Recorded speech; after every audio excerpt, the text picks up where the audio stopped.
This video is brought to you by Sporlan, quality, integrity, and tradition.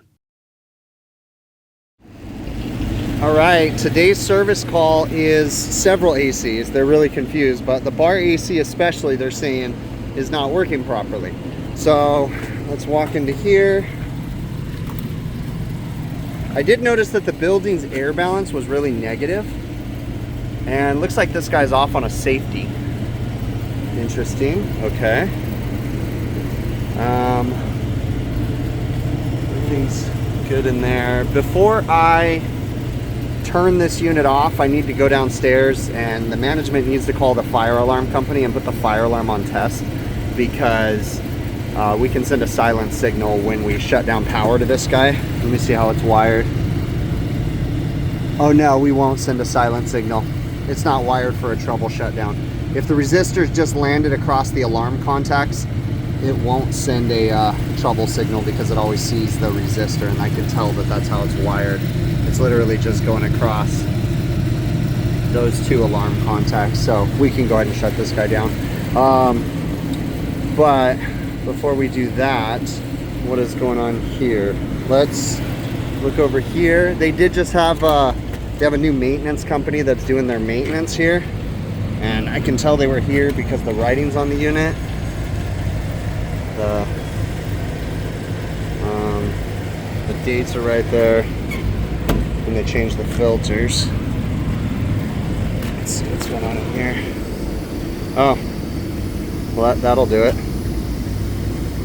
That's good maintenance that they just did like a couple days ago. That's really good. Did it cause any damage? They got so many TXVs in this thing, I worry that they're gonna rip crap apart when a belt gets thrown. Let's have a look at that belt. That belt is completely broken in multiple spots. So that's a bad belt. Oh, that's hilarious, because they literally just had a maintenance on all this equipment and they have a broken belt. Huh.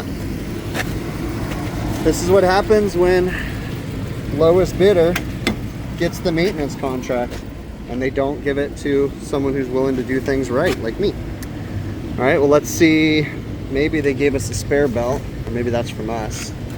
Let's have a look. I gotta go get materials because the new belt won't fit. It's way too tight, so I need to adjust the blower bracket to get that thing. So I'll go get the tools for that. Let's have a look at these other ACs. This one right here is running. I can hear the condenser fan motors running. Metal mesh filters are decent, not super clean, but looks like they left. What? Why would you put that screw in there? It has handles. I gotta take that screw out. Okay. And then we come over here and look at this one. And you see all this water in here? That's a sign of a plugged up drain. There's no errors on this. Let's come on over here and have a look at this drain. Looks like a loose belt, possibly. There's water everywhere. It sounds like death. What the heck, man? There's water everywhere in here. Why is it up here? Yeah, I don't know. I don't know if it's a plugged up drain or what. That's weird. Yeah, that thing is sounds like death, though. Let's open this up.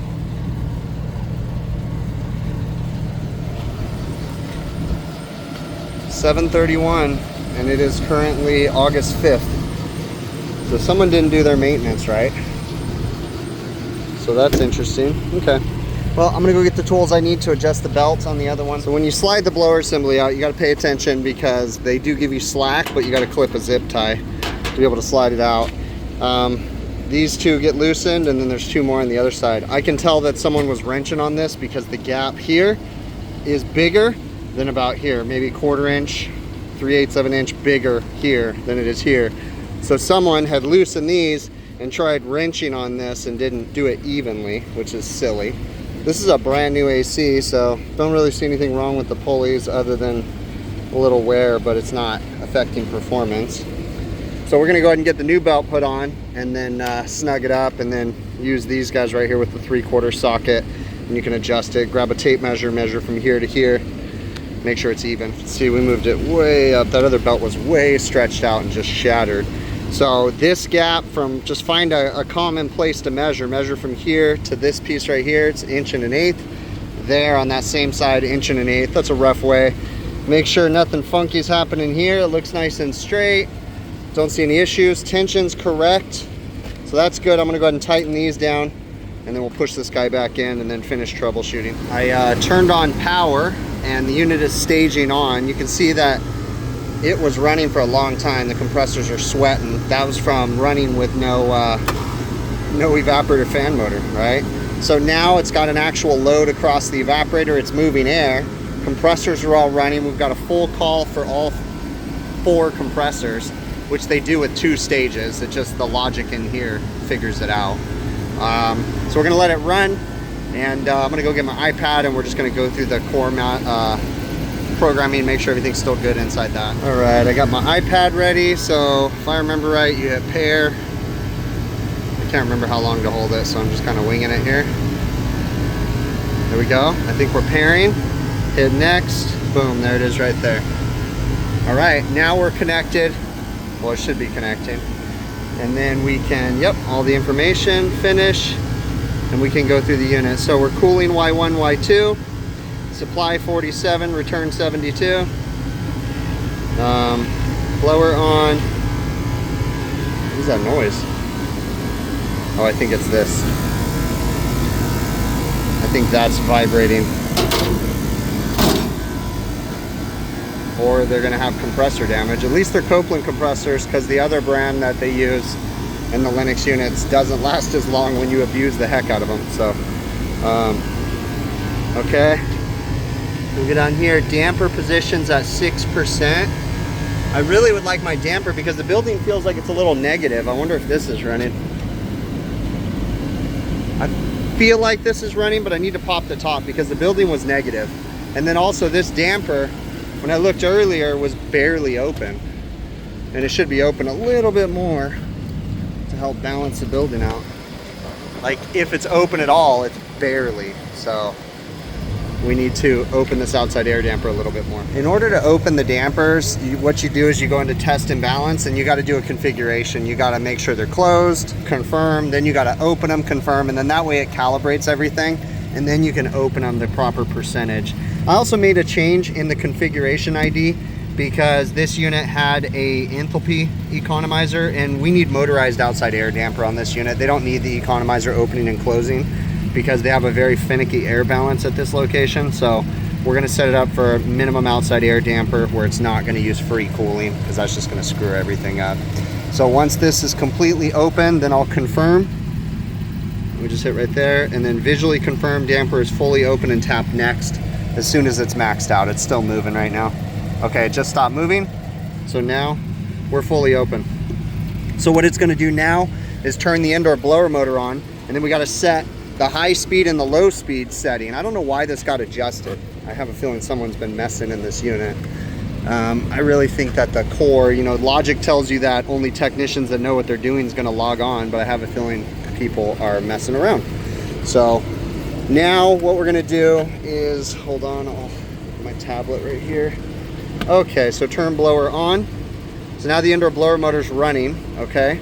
And then we're gonna set the damper position for high speed. So we've got a 2-speed blower. The blower is going to slow down for first stage, speed up for all stages, right? To save energy. So we're going to start with, and it's weird, this thing, you got to do it one click at a time. It's so silly to go percentages. We're going to go 15% on low or high speed, okay? Next, and then minimum damper position for low speed, we're going to start with 20%. And then what I need to do now is I need to go downstairs and see if that balances out the building, just getting this open a little bit. So in theory, if you think about it, when the damper's running, or when the blower motor's running slower, the damper needs to open more so that way it can bring in more outside air. When the damper's running or when the blower motor's running faster, then in theory the damper can close. Now if you want to be perfect, you can get anemometers out and you can measure the air going in through the metal mesh filters. There's other methods you can calculate it too. I think you can do like a temp drop calculation or something, but we don't need to get going crazy. They can get a test and balance company if they want to go nuts. I'm just getting them to where the building's not negative anymore. So if we go in here, see if this guy's opened.